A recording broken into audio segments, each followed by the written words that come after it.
My next guest is also a Conference Live favorite. He is literally on the cutting edge of technology with Silverstein Properties in New York.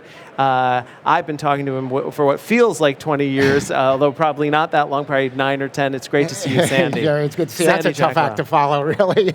Yeah, I feel like we're not in Hollywood. Danny we're in San Terrio Diego. is going to come and interrupt us. Soul Train? Don Cornelius is just going to replace both of us. God.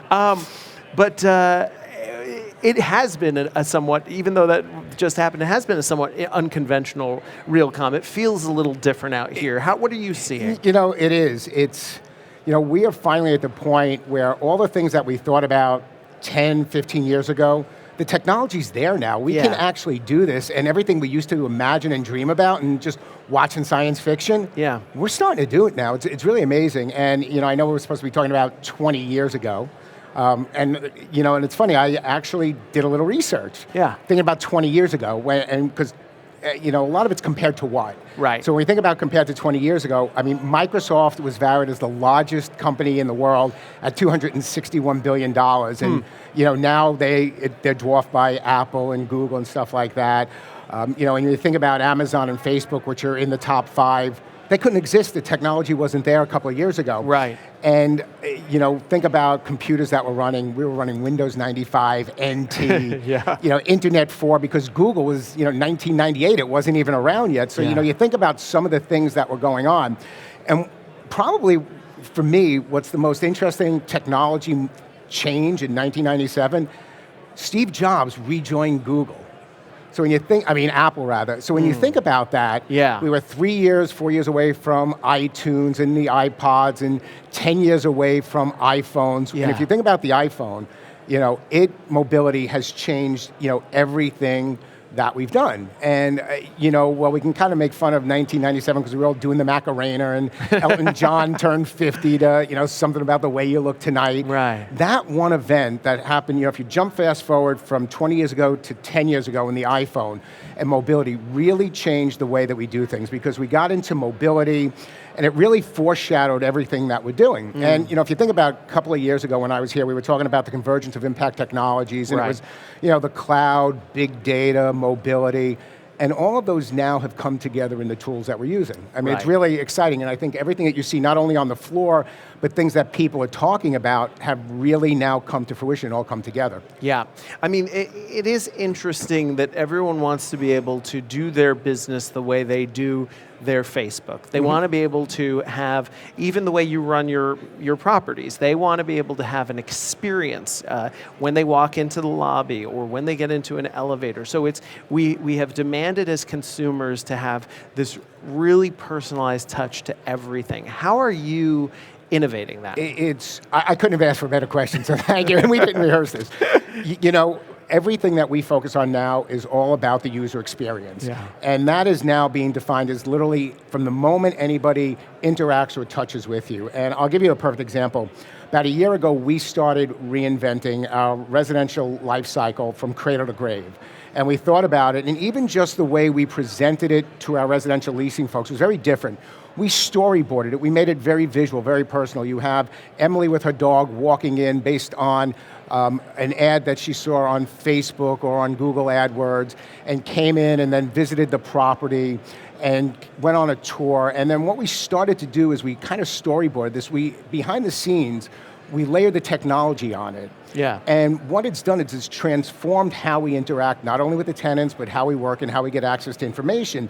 And when I think about it, the first step is that, kind of digital campaign that we have. Facebook, Google AdWords, which again, 20 years ago, not even possible. And as we connect with them, they automatically are getting a personalized email now saying, hey, thank you for reaching out to us. Here's what you're interested in. And as we start to understand demographics, we can start to see patterns and trends and start to tailor our message. And then when they walk in, we sit there and we've interfaced with multiple products like Salesforce, MRI, OnSite. And one of the key technology changes that you also see now is everything is open and integrated. It's not closed platforms. And that integration has now given us access to a wealth of information all in one place and connect the dots so we can really start to be proactive. So when they come in, they get a guest card. They fill it out on an iPad, of course. And at the same time, the minute they hit submit, it actually goes to Salesforce and MRI simultaneously. So we've got access to what units they might want to see, what their demographics were, how they got to us, and with the information that we're collecting, we can start to see patterns and trends. And then what's interesting, after they go on the tours, they get a very automated but personalized email. Thank you for visiting, it was great seeing you, sharing a little anecdotal story with images of the floor plans that they looked for and everything else, and if they don't respond, we can follow up automatically. And then they go through and hopefully we kind of win the deal. And then when they come in, they get access to a residential app, which we released a couple of weeks ago. And you talk about the difference between 20 years ago and now. Was co-designed with my daughter and I. Really? Who's in digital design and communication, so that was one of those fun, father-daughter things. So when she was 4, she could not have done that, right? And so they get the app, which connects them, so it's about, not only is it about the digital experience, but it's a sense of community. Right. So with the app, they can sign up for events, they can track the shuttle bus, they can communicate with our leasing office, with our management office. It really brings it all together, and they can actually connect with each other. So then all of a sudden, we've got all this information back in Salesforce, back in MRI, and with the tools that we have, we can actually literally see what's going on and take this full cycle. As we understand, over the last 6 months, we've been seeing an influx of 29 to 33 from the Upper East Side. We can automatically shift our digital marketing campaigns to attract. So all of a sudden, all of that data, so back to big data, one of the convergences of technology, we can now actually shift what we're doing and drive revenue, which is what it's all about at the end of the day. So it's pretty exciting stuff. Is it more satisfying to you putting people into homes where you feel like you're not just putting them into a house or into a property, but you're putting them into a community? Do you feel a little more like a magnanimous, or is it the same feeling? Oh no, it is so totally different. It is a sense of community. We have a residence relations manager at our residential properties, and there are social events. It's everything from bingo to dances to movie night. And it really is, so you can connect people, and that's where the app helps because it gets the word out. We can do notifications and say, hey, tonight is movie night, so that you are building a sense of community, you're connecting people, and we're using the technology to do it. And then, because it's all available on their phone, and everything that we've done, whether it's an iPad or an iPhone, from the guest card to the emails to accessing Salesforce, all mobility. So they get the notifications, and you can get these people closer together. Which is pretty exciting. When you go to a property and you look around, do you get a sense that people are enjoying the space more based on all of these additional enhancements? We do. It's all about amenities. And I can tell you, I just recently moved about a month ago, and amenities were a key factor in our decision. And we've done a lot of research of just, you can do different strategies digitally with Facebook to see what resonates and what's not.